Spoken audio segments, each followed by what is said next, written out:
Welcome back to the Cycling Tips Podcast, everybody. I'm Kaylee Fretz. I'm back in America and back with the usual podcast crew. Abby, how are you? I forgot who the usual podcast crew was today when I was messaging people to figure out who was going to be on the podcast. I was like, who even is on this podcast? If not me and Ronan, who? I don't know. Yeah. You guys were great together. Yeah, we were having a good time. Not great to ride together, but... It wasn't great to ride together? Why wasn't it great to ride together? Ronan's a faffer.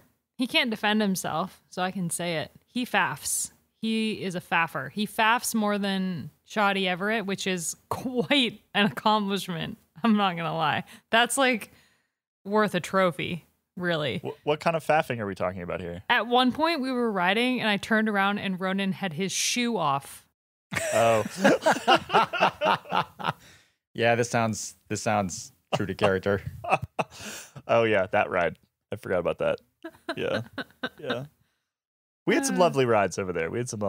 Anyway, Dane Cash, welcome back to the podcast. It's been a little while. Thank you. I'm glad to be back. I'm glad to see James's garage in the back of the podcast. It's the first time I've seen that in a while. It looks clean, James. It looks clean. It's all relative. Clean is a relative term.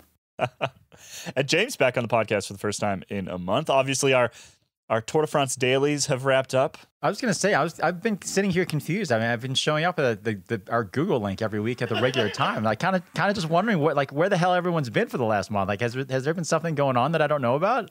The small bike race. The small bike race is happening. We were talking about it every day for 23 days.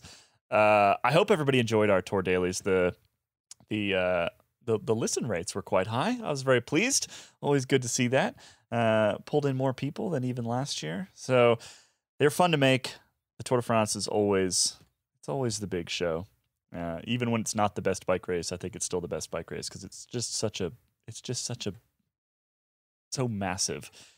Anyway, home now, but we are actually going to briefly discuss the Tour de France again today, as well as look ahead a little bit to the Olympics, which, well, they kick off very, very soon. By the time you download this and listen to this podcast, they'll probably be kicking off within about 24 to 48 hours. The road races essentially open the games this year. And so we're going to talk about the Olympics coming up in a little bit.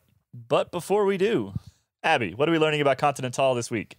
This week's episode is brought to you by Continental. The Olympics are coming up this weekend, and with riders swapping their trade team kit for national team kit, obligations of sponsored correctness get a little bit blurry. No doubt, a good number of the top men and women lining up in Tokyo will trust any of Continental's top road racing tires to get them to the finish line at the Fuji International Speedway safely and without incident, especially because team cars sticking closely behind isn't exactly a thing at these types of events. You need to have the right gear to ensure that you can focus on just your legs and nutrition. Take Continental's competition tire, for example. At 45 kilometers per hour, these tubeless tires have a 12-watt advantage, which equates to a 4-second per kilometer, give or take, gain. Loss. Gain? 4 seconds faster. Whichever one's better, Abby. Whichever one's better. With Vectrin puncture protection and black chili compound, the competition is the perfect choice if you don't want to be reminded of your tires by getting flats.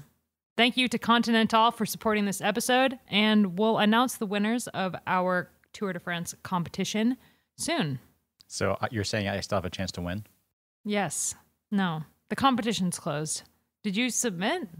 I didn't know there was a competition. Yeah, I didn't think so. I like to win, though. I never win these things. So we can probably get you some tires, James. I imagine we can probably figure that out. Yeah. I don't think he cares if he wins the tires or not. I think it's the fact that he just wants to win. I do just want to win. It never happens. Like you do school raffles and that sort of thing. Like I never win anything. It's always kind of sad. I have a friend who just wins all those things. He just gets all the luck. He's won like free bikes and free all sorts of stuff. Let's get into it. So, the Tour de France. How do we feel about this Tour de France? We've now had an opportunity to kind of step away from it from a couple days, really think about it, digest it, consider it. perhaps put it in context in our own minds. How do we feel about this tour? Not only was it a good tour or a bad tour, I think Ronan and I got to rate it out of 5 baguettes at the on the last stage there, but you guys haven't had a chance to rate it yet, so we'll get to that in a bit. But just sort of generally, what were your sort of major takeaways from this Tour de France? Crash has definitely played a very, very big role in the race. Yeah, I felt like stage 3, I don't want to say it ruined the rest of the Tour de France, but it certainly did a number on the rest of the Tour de France, because we didn't necessarily lose them on that stage, but they suffered injuries on that stage. The 2 riders who were probably best equipped to maybe challenge Tadej Pogacar, and that's maybe a stretch. I don't know if Geraint Thomas really would have, but I think Primož Roglič might have. And losing him to a series of scrapes and bruises, and Thomas with the dislocated shoulder on stage 3, it was like the GC from that point on was, I mean, there was still some action, but it really wasn't very close in the end. And I think it maybe could have been if stage 3 hadn't happened. And the same thing is true of the sprints. The Cavendish storyline was great, but the sprints weren't. I mean, for the most part, Cavendish kind of dominated the sprints, except on the final day. And then I don't know that would have happened if Caleb Ewan hadn't crashed out on stage 3. So that one day and that first week, I mean, it made for a pretty dramatic early on. But then for the rest of the race, we were pretty severely impacted by the outcome. This whole Tour de France for me has been kind of this weird split between like almost complete predictability on one side, sort of like from a broader perspective, from a GC perspective, from most of the sprints were relatively predictable. I think once we realized that Cavendish was sort of back, and then on the other side, day to day, kind of chaos and never really knowing how the stages were going to end. And I remember sort of watching a lot of these finishes and having the riders come across the line and being pretty excited about what had just happened, right? Something interesting had just happened. But in the broader scale and sort of if you take a step back and look at the whole tour, the whole thing is very predictable. It's this sort of weird dichotomy and balance between these two things. And I think that's why I'm kind of having trouble fully wrapping my head around this Tour de France, because those two things have to coexist in my brain. That individual stages, lots of individual stages were really fascinating and really interesting.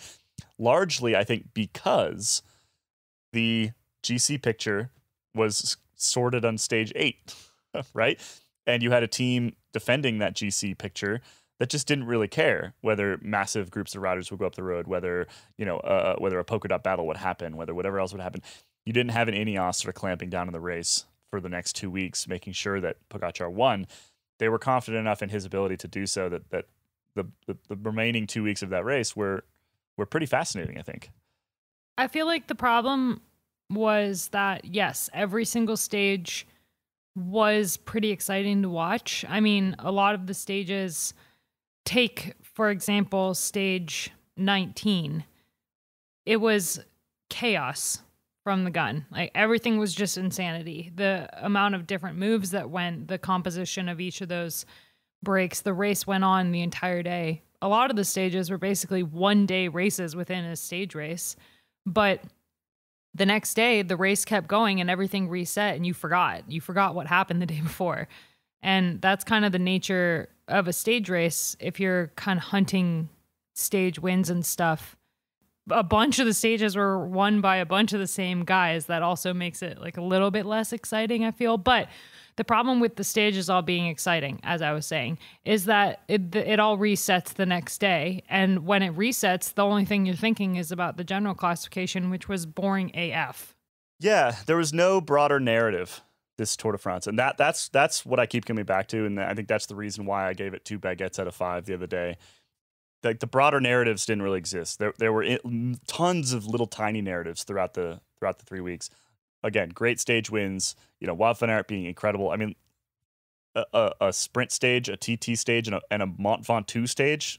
Like, to win all 3 of those, that's unbelievable. All these little individual stories were fantastic, and we kind of telling those throughout the 3 weeks. But there was no narrative tying the whole 3 weeks together. And that was essentially because Pogacar had such a stranglehold on the race, which kind of brings me to another bit of discussion here, which is, out of curiosity.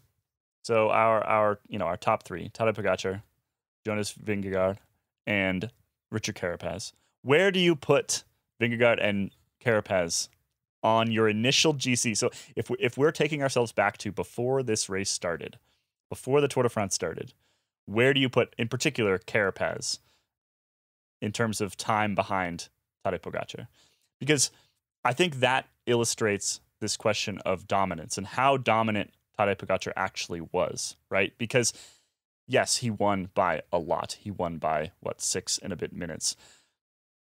But if you'd asked me the week before the Tour de France started how far back Richard Carapaz would be, I would have told you 6.5 minutes, right? And so in that way, it's kind of completely to plan and expected, and that gap is not really all that unusual to me.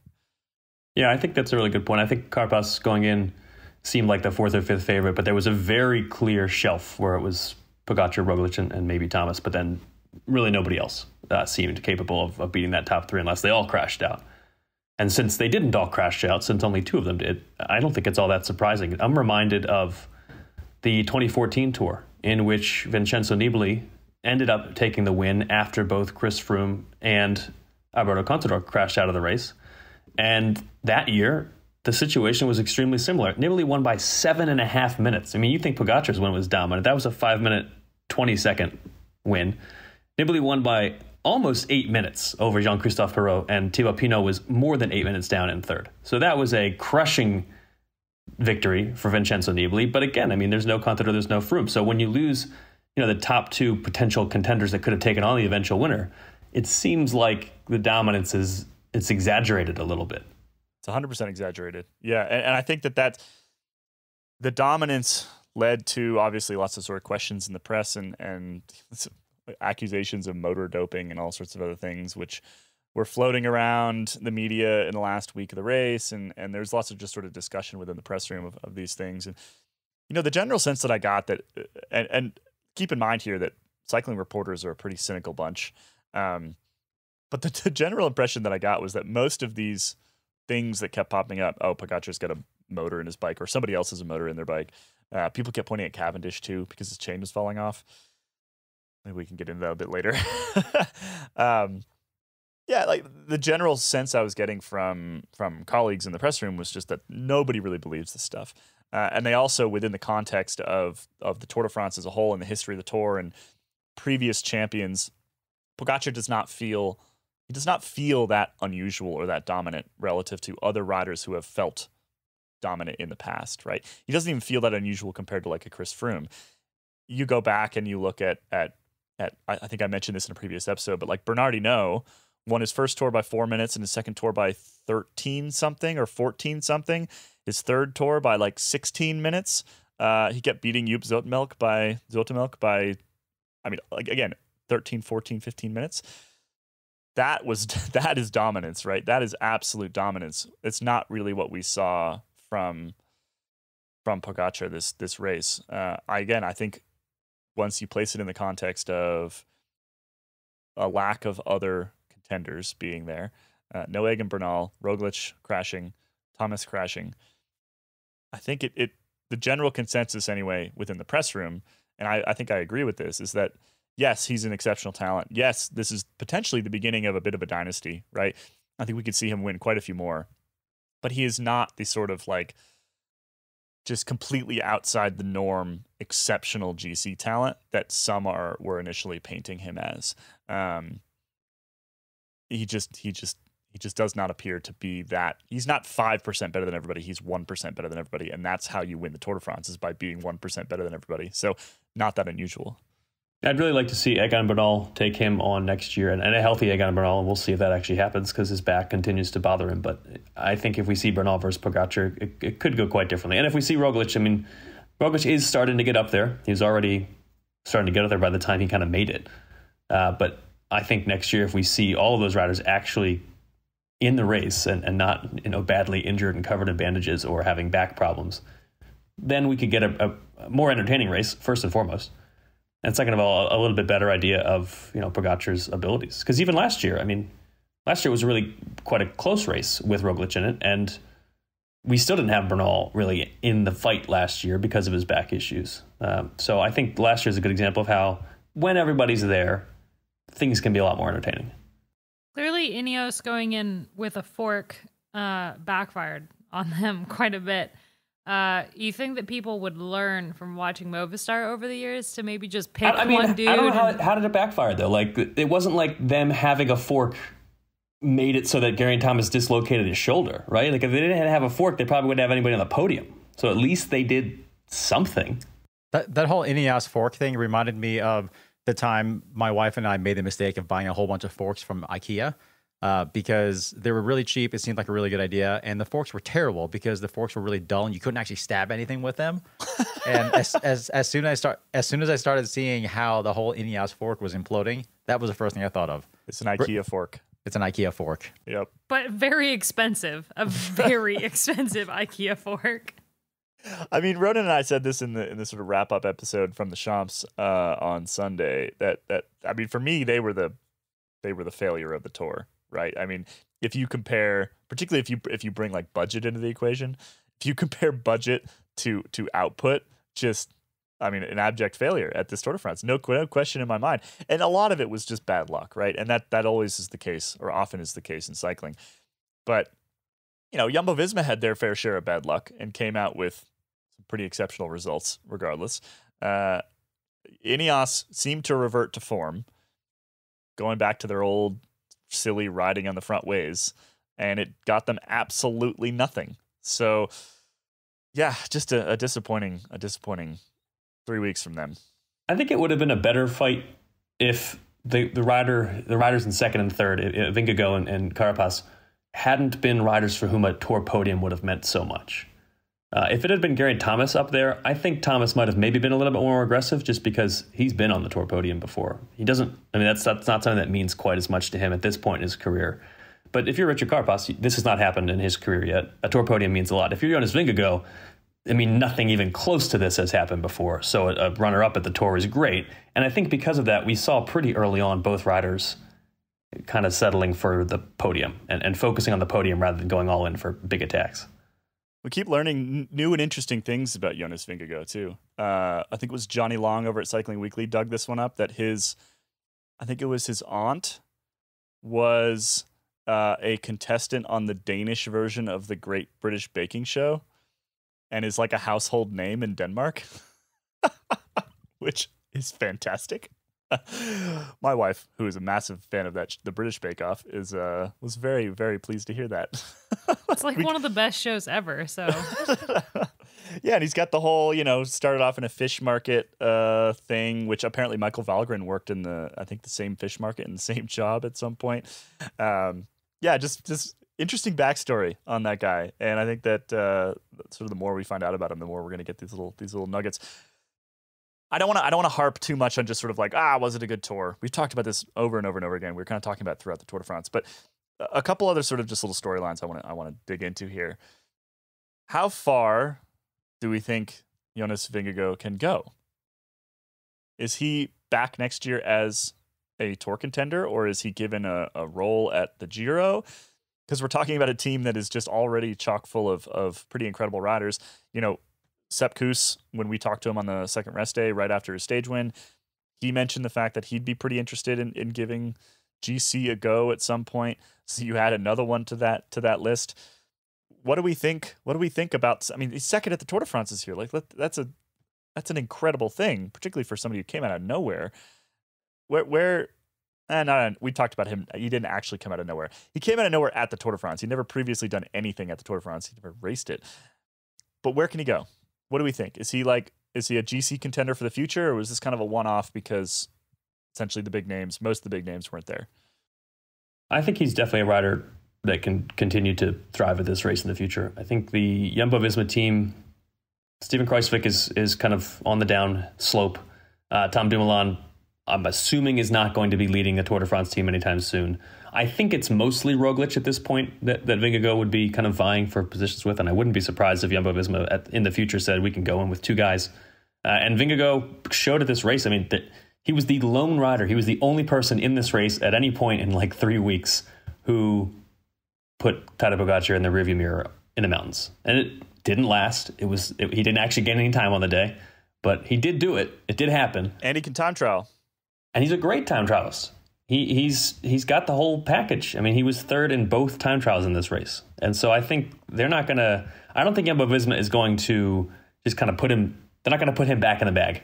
He's out. He's gonna get his opportunities, and I think I'm a little nervous that they're going to just like send him to the Giro, and then we won't get to see him to the Tour next year, which would kind of be a bummer because I think they should send both him and Roglic to the Tour next year. But I think Vingegaard's got a really bright future, and this race he was not expecting to be a GC contender, so who knows what how things go if he actually kind of trains and plans as if he were going to actually lead one of the biggest teams in the world at the biggest race in the world.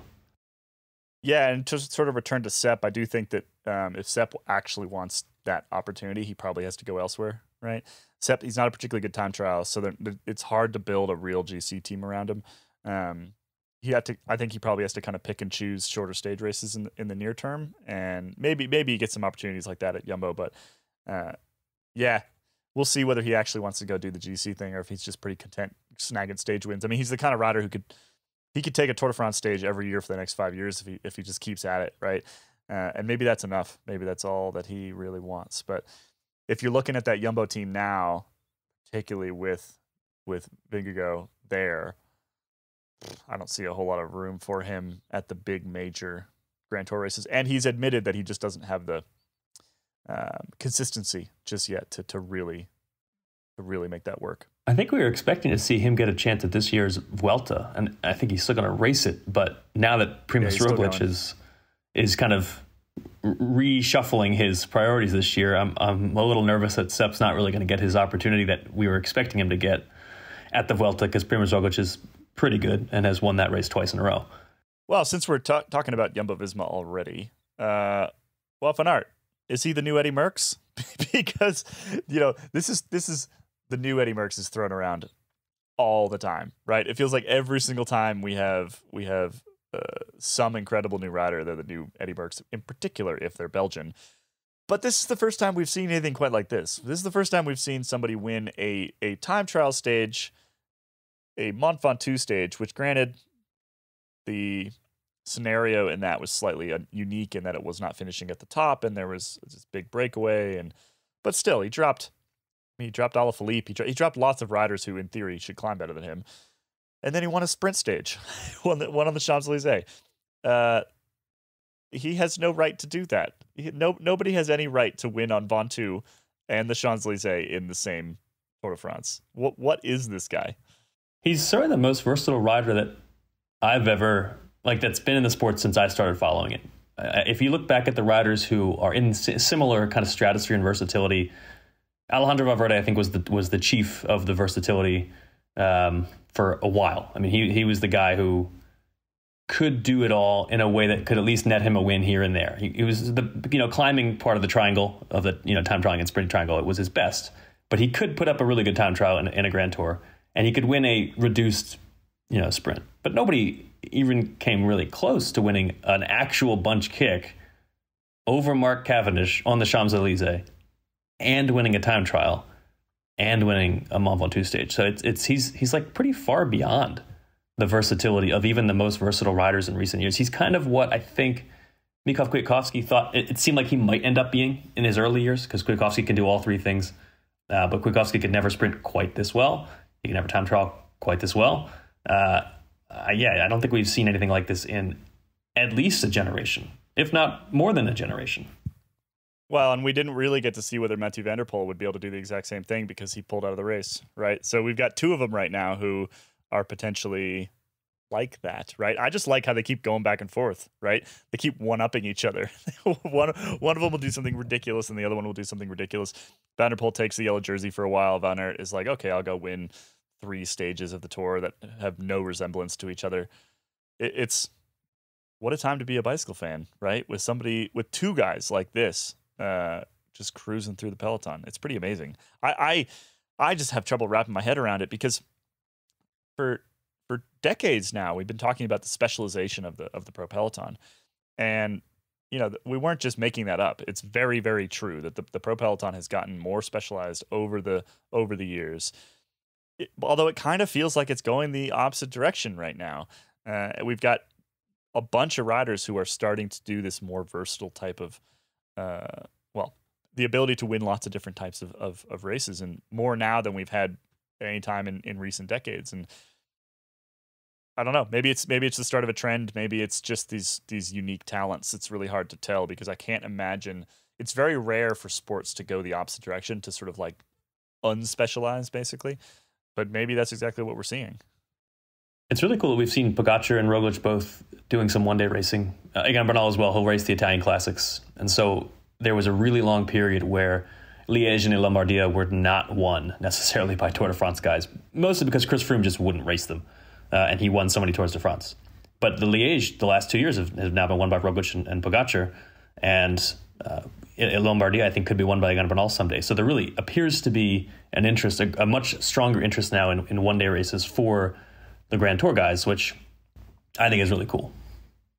I wonder if it's a bit, so a lot of this is coming from this younger generation of riders, and I would actually include Roglic in the younger generation of riders, even though he's not actually younger, because he's relatively new to the sport, right? I mean, he's the cycling equivalent of Tadej Pogacar, really. They've been riding bikes for about the same amount of time, even though he's a decade older.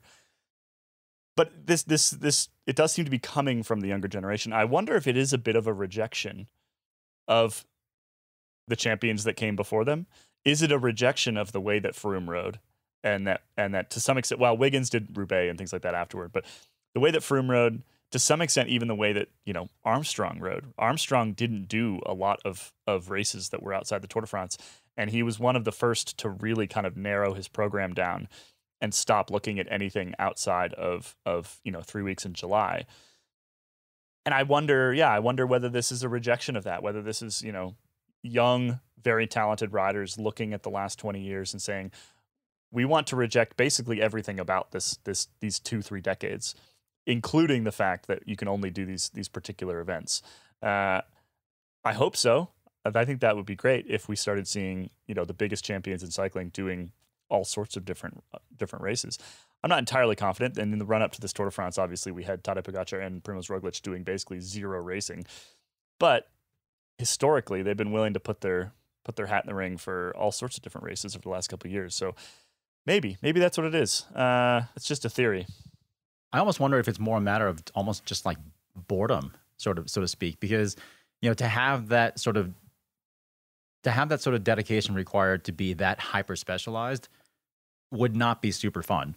But if you retain some level of, or some high level of versatility, again, like the climbing, the time trialing, just being able to do sort of everything all at once, like the bike handling in general. I mean, like, Wout van Aert and Van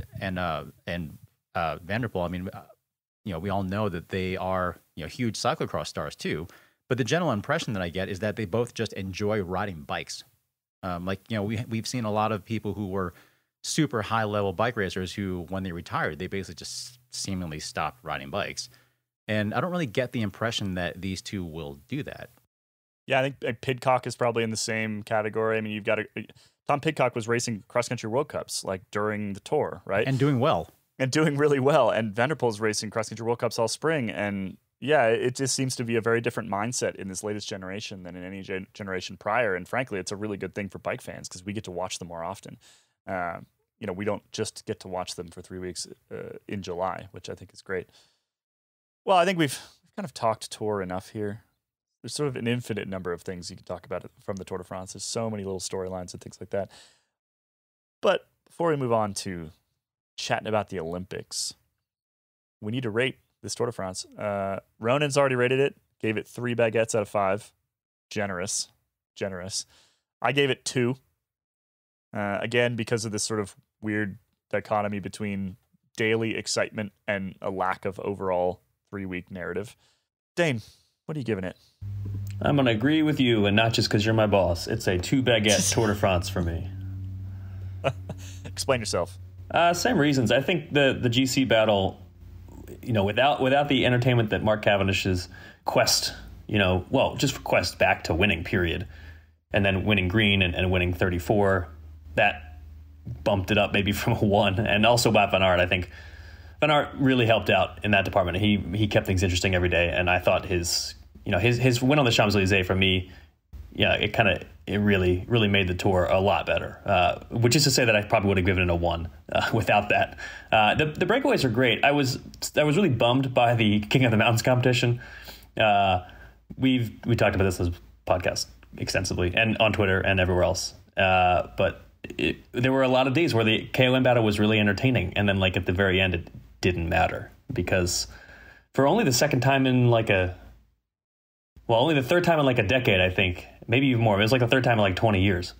Pogacar just, he won everything, and so those entertaining days in the middle didn't mean anything, which was a huge bummer. So long story short, 2 baguettes for me. I think that's the right call, obviously, because that's how many I gave it. Abby, what do you think? I'm going to go with 1.3 baguettes. You've added half a baguette since we discussed prior. Yes, I did. Explain yourself. Because I feel if you'd asked me, 60 kilometers into stage 3, I would have given it like a 4 baguettes out of 5, the way that it was looking like it was going to go. Like the first 2 stages were so exciting, minus the sign crash and the other crash. But Alaphilippe taking the first stage, Mathieu van der Poel's performance on the second stage, it was just, it was like, oh man, this is going to be a really great Tour de France.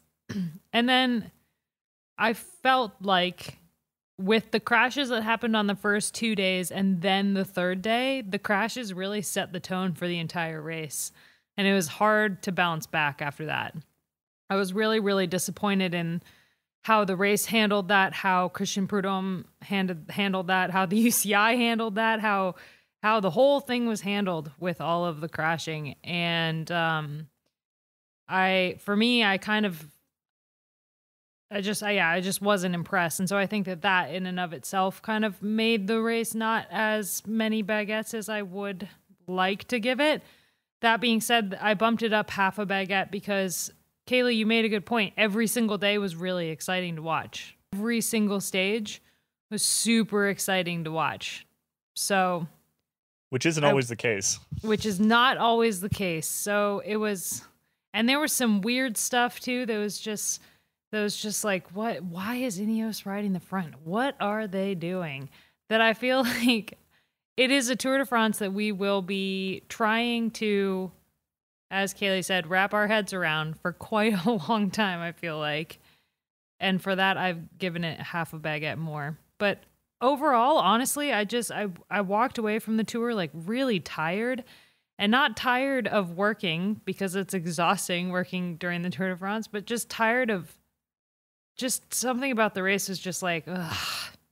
I think that was the lack of narrative, right? There just wasn't a storyline to keep us going. And the knowledge that tomorrow's stage would probably be an interesting one in microcosm was good, and it got people coming back for sure.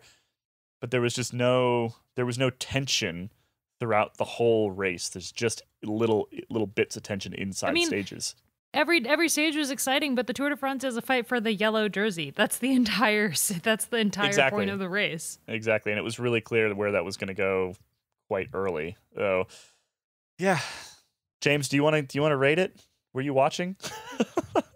I'm gonna rate it no baguettes because mostly what I was doing during the tour was baking bread and eating it.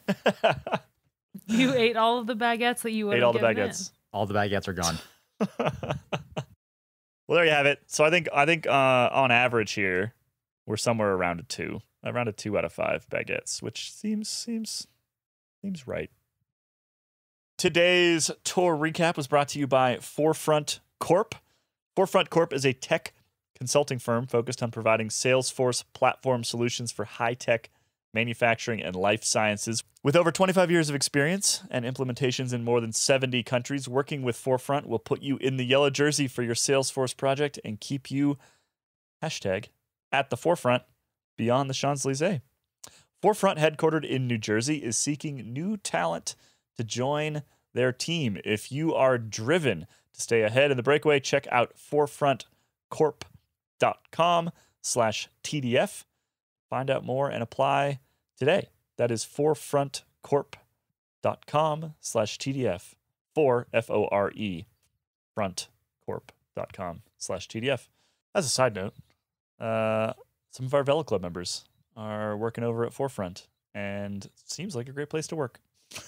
Go check it out. forefrontcorp.com/TDF. And thanks to Forefront for sponsoring today's episode. Should I take the fact that we have a mid-roll sponsor from a company that seemingly has nothing to do with cycling specifically as a sign that the podcast is doing well? In general, yes, I think. But also, this one specifically came from a Velo Club member who's looking to hire like-minded folks and figured like-minded folks would probably listen to this podcast. Okay. So, yeah. You'll know we've made it when we're sponsored by like Headspace Or like Uber. BetterHelp, or one of those. Those are all the big podcasts are sponsored by them. Yeah. We're not there yet. ZipRecruiter. Google, Facebook. Yeah. They sponsor NPR. Hmm. Oh. We could be sponsored by Google. Just say we are. Do you need to Google something? Hey, Google. Head to google.com and Google it. Thanks to Google for not really sponsoring this episode. Do you have a question? Head to google.com. Type in your question. The internet has answers. Okay, that's enough.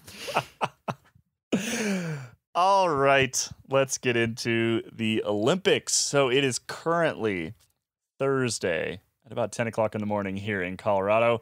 That means that the men's Olympic road race is 2.5 days away. Am I doing that math correctly?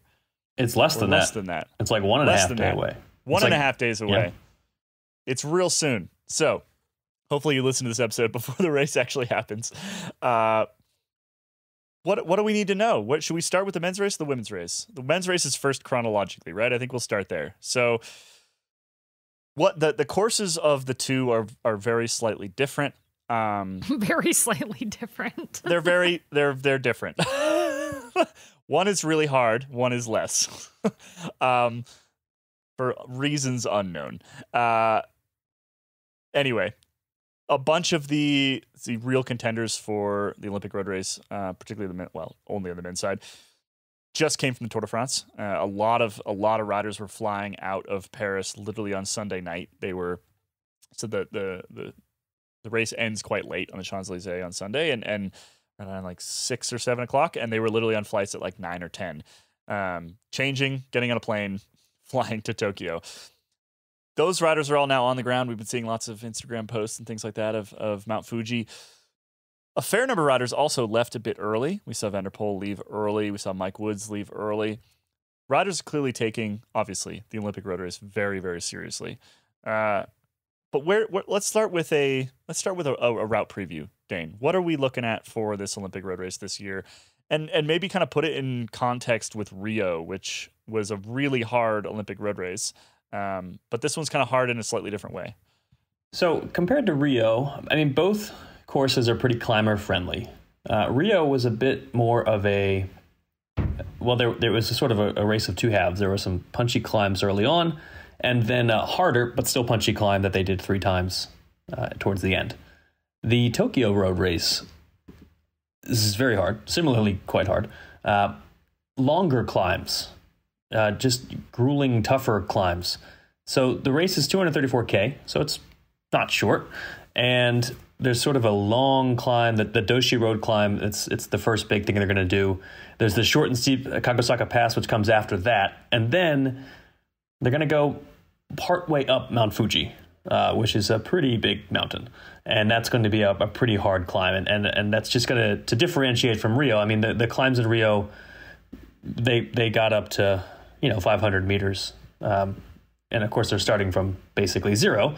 And in Tokyo and the environs of Tokyo, really where they'll be racing, Mount Fuji they're going to get up to 1,400 meters. So it's really quite a significant climb. They're going to be going up. And then after that, there's a sort of a respite for a bit, and then a kind of a double whammy at the end, the very steep and challenging Mikuni Pass, and then the short but steep Kagosaka Pass once again. And then they will descend down to the finish at the Fuji International Speedway. So if the race is still together, there is a possibility of a reduced sprint at the end there.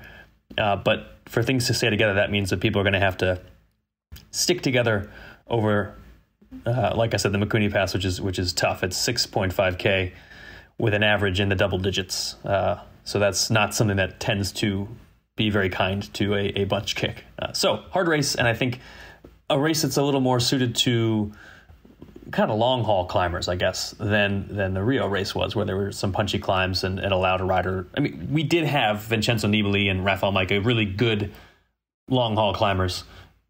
Looked like they might be on their way to the victory in that race, so they were up there before they crashed. Greg Van Avermaet took the win. I think that shows you that it was a hard race, but maybe not. Yeah, there weren't any big mountains that they went over. It was just these short, steep climbs. Well, this is back in a Van Avermaet era when he was a lot more versatile, I think, than he is now. I mean, he also won some pretty mountainous like Tour de France stages back in the day, so not super unusual. But yeah, I mean that Rio course, I think that climb was just over 20 minutes for the men. So long and hard, but not 40 minutes, right? And a bit of a different animal there. How far is it from top of the last climb down to the finish at the Speedway? It's like 20-ish K, something in that ballpark. So going solo is unlikely, probably. It depends on how selective the race is. And there are some really good riders, really good climbers that are going to be in good form at this race that could make it selective. And if that's the case, then I think it is possible, because it's hard to catch somebody on kind of undulating roads towards the finish like they're going to have. I think it's possible that somebody gets away. The other sort of dynamic at the Olympics every 4 years is the fact, well, 5 in this case, is the fact that the teams are quite small, and that makes it really, really hard to control, basically impossible to control. The bigger countries, obviously, I shouldn't say obviously, the bigger countries have larger teams. The smaller, basically countries with fewer UCI points have smaller teams, which means that, like, you know, the Dutch, the Belgians, the French, they're gonna bring big squads. I think the U.S. is on. Do we have 3 or 4 this year, Dane? 3, 2? I thought it was 2. Anyway, we don't have very many UCI points. But yeah, the sort of smaller cycling nations end up with smaller teams, and that basically makes it impossible for any of the smaller cycling nations to fully control the race, and even really difficult for the Dutch, the Belgians, and the French to control a race like this, which, given the difficulty of the course, means that it's just a little bit less predictable, right? Should be some great racing, I hope. My prediction for that one, small group sprint, 6 guys, maybe, coming in together, and somebody with a good kick takes gold. I think it's hard to look past Wout van Aert, honestly. Mathieu van der Poel, Mike Woods as a bit of a dark horse, I think. Who are the other sort of contenders that we're talking about? Well, Slovenia's got a pretty good team because Tadej Pogačar and Primož Roglič are both there. And I think that is the big question. If one of those guys attacks on one of the 2 final climbs, can anybody do anything about it? Belgium, they obviously have a strong team. Belgium always has strong riders. They're going to have Wout van Aert. They're going to have Remco Evenepoel. But can either of them chase down an attack on double-digit gradients by Pogačar or Primož Roglič? I don't know about that. So that's going to be the big question. If they do, then it seems like Wout van Aert's in a prime position to grab an Olympic gold medal. But that's a tough ask. We have a question. We had a question come in from a Velo Club member, I believe. Shout it to us. Emailed it to me and also sent it to us on Twitter. Sam Fritz asks, I think about this every year at the World Champs and again at the Olympics. Why is team sized based on national dominance? Belgium, Italy, Colombia 5, Australia, GB, Germany 4, New Zealand 2. Imagine the Football World Cup allowing Brazil to bring a team of 30. He makes a good point. So I actually don't really know the answer to this, other than they're trying to reward countries that do more UCI races and win more UCI points. And generally, probably it allows those countries to bring more big names. I think that's probably also kind of the point, is that the nations in question, you have a lot of big names from your country, then, it behooves the Olympics or the World Champs to allow you to bring all those big names to the race. Whereas if you don't have a lot of big names in your country, you won't have as many points. They don't really care whether you bring a lot of riders to the race. So I think that's roughly the reason why. Is it basically it creates a better spectacle. It allows teams to, allows Belgium to bring all of their superstars, or Italy to bring all of their superstars, and you're not really like super concerned as to whether, little old United States, for example, is allowed to bring all of our superstars, because we don't really have very many. if you're going to allow team tactics, if you want there to be teams of multiple riders in the race, I think you kind of have to do something like this because maybe it sounds counterintuitive, but this allows the U.S. to send at least 2 riders instead of none because they have to cut off somewhere. If the alternative is like every big country gets 5 riders and then there's only 15 teams in the race or 20 teams in the race or whatever. If you want to allow a few more teams to participate, you have to have this system where, okay, Liechtenstein, you get 1 rider. San Marino, well, they probably get no riders, but teams, countries that are tiny, that have very small populations or that are not big players on the cycling stage, they at least still get to be involved, period, with this system. And the alternative is either no teams at all, it's just like qualifying is purely based on talent, in which case you probably get like 100 Belgian riders and 50 Italians and then no Americans, or you have only Belgian, Italian, Spanish, French, Dutch, British riders, or you have the system where it's tiered, where at least we get 2 riders from America, at least you get 1 rider from this tiny country that doesn't have much of a presence on the cycling stage. And it kind of seems silly, but I think maybe counterintuitively this is kind of the only way to give those smaller countries some kind of representation. Right, because otherwise the Olympics would basically just be a recap of the European Championships. Yep. So there you go. That's our answer. That's obviously not straight from the IOC. That's just based off of what we're sort of presuming are the reasons why. And I don't know if anyone's ever really fully explained that. It's been that way for a very long time. So let's move on to the women's road race, which happens, is it 24 hours or 48 hours after the men's race? 24 hours after. Tokyo time is just confusing my brain. I shouldn't because we work on Aussie time all the time. It's not that far off, but anyway. Well, 24 hours technically after. 26 hours after. Right. Okay. 26 hours if we're after being the specific. men's race. Yeah. The women's race will kick off. Abby, we alluded to this earlier, but the course is slightly different. Ooh, yes. It is my opinion that the course of the women's race is far superior to the course of the men's race. Honestly, there was a lot of controversy about how the women don't get to do Mount Fuji, and I'm here for it. The course is absolutely brutal. It's really like up, down, up, down, up, down. I talked to a secret inside source. She said there are, and I quote, walls. So it just is a constantly rolling course until they go up Doshi Road, which is like a valley climb that stair steps and really only gets steep in the final 2 kilometers. And then they go around a lake and they go over the Kogasaka Pass. Sorry. I'm so sorry to people listening. And around a lake. And after that, they descend and it's super technical descent. Really, really steep and technical. And then they get to the motorway where they do laps. And again, the motorway is really punchy. There are a lot of punchy, steep climbs in it. There's no flat. There's no flat on the entire course. So basically, it's going to be like a spring classic. I'm thinking maybe Amstel Goldie kind of race, Flesh Wallone kind of situation, but with one massive climb thrown into the middle of it. It's a race of, get this, 67 riders. So real weird racing dynamic. Just like with the men's, there are 4 or 5 teams with 4 riders, and after that, it just kind of less and less riders. So Lizzie Dagnan, who's a hot favorite for the race, only has 1 teammate, which makes her winning the race like a lot harder than if she'd had 2 teammates. But it's going to be a race of attrition, and I see this either being 1 rider winning it or a group of 6 to 8 with someone sprinting to victory. Either Annemiek van Vleuten or a group of 6 to 8 is what you're saying? So, yeah, well, in either of those scenarios, it's either Annemiek van Vleuten solo or Anna van der Breggen solo or Marianne Vos or Demi Vollering winning out of a bunch sprint. So honestly, it's impossible to look past the Dutch. I would love to be optimistic and be like, yeah, of course, like Kaśniwa Doma has a shot. Of course, like Cecily Uttrup Ludwig, if she can like throw down an attack on one of those, like say on the climb around the lake, like I would like if she can stay away. Oh, I would love to see Lisa Brennauer factor in the sprint, but honestly, if we're being honest, if we're being completely honest with ourselves and with the world, The Dutch are going to win.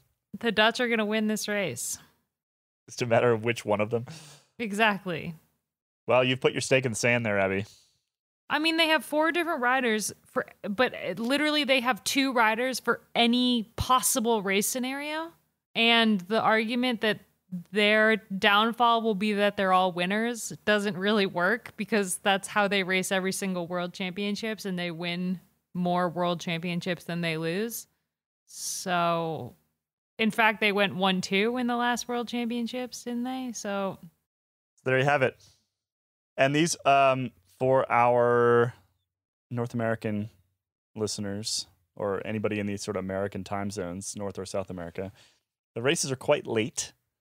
I think like midnight, starts at midnight here in Colorado. it's the men's race is 4 a.m. and the women's race is 6 a.m. Central Eastern time. Central European time. Sorry, it's like Central Eastern time. So yeah, late evening here in any American time zone. So a bit tricky to watch, but it'll just it'll make us feel like our Australian friends always feel trying to watch the Tour de France at like 1 o'clock in the morning. So should be some spectacular racing. And we'll be back on Monday to sort of talk through what happened. There's a lot of other cycling obviously happening at the Olympics, and so we'll have a couple maybe extra episodes throughout. We've got mountain biking coming up. We've got lots of track events. We're going to do a little what is track racing discussion at some point. It's one of those things where I think most people don't really watch track racing more frequently than every 4 years. So we'll just go through it and explain what everything is and how you win it and how you lose it and what works and what doesn't. We'll get to that maybe in next week's episode. Also, if you want like a full discussion about the Olympic road race for the women, check out the Freewheeling podcast. We had the lovely Gracie Elvin join us for this week's episode, and it was fantastic. And we really did a deep dive into the course and also the competitors. So if you want to hear more about that, head on over 13 out of 10 would recommend. Nerd alert, nerd alert, nerd alert, nerd alert, nerd alert. All right, that's nerd enough alert, Olympics, I nerd think. alert, As Abby said, go check out Freewheeling if you want even more from the women's race. James, you've been sitting here patiently. What's our nerd nugget for today? It's a small one, actually. I just want to point out to everyone that despite the fact, we're going to go back to the Tour just briefly, despite the fact that Tadej Pogacar did not use a disc brake bike for every stage of the Tour de France, he used them for nearly every stage of the Tour de France. So I don't want to hear it anymore. I just don't. I'm done. I mean, I like rim brakes. I do. Kaylee, I know you like rim brakes too. Yes, they work fine. I'm done talking about it though. I think this is basically just it already was the beginning of the end, but I think now this is the end of the end. What was he riding on the shops? Was he on discs? Did he win the Tour de France on discs? That's the real question for me. Oh. I'll go look. I'll look. Well, what was the day that he won? Like took the majority of the time. And he didn't really win until he crossed that finish line in Paris. So for me, he took the majority of his time on disc brakes. That was that Le Grand Bornand climb. But in later mountain stages, he switched to rim brakes. So switched back and forth a little bit. He did, and he was also on rim brakes on his TT bike because it's Colnago and Campagnolo, and But I'm done. We're disc not going to talk brakes about it anymore. He crossed the line on the Champs-Élysées on disc brakes. I'm looking at a photo right now. So you can therefore draw the very, very concrete and logical conclusion that he won the Tour de France because he was on disc brakes. Yep. Foregone conclusion. I don't want to hear anything about causation and correlation. Like it's done. I'm giving it to disc brakes anyway. I mean, he was on disc brakes for most stages. There's only a couple where he wasn't, and yeah, he seems to like him. He does seem to like him. Yeah. These young whippersnappers, am I right? Indeed. Right.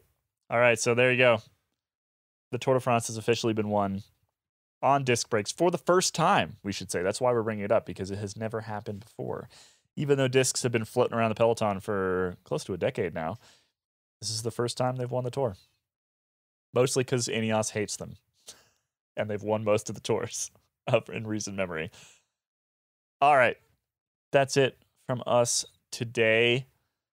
Thanks for joining on our sort of random late end of the week episode. We will be back as normal next Monday to chat through the Olympics and, well, anything else that's happened in the world of cycling. Thanks for listening, everybody. Bye-bye. Bye-bye.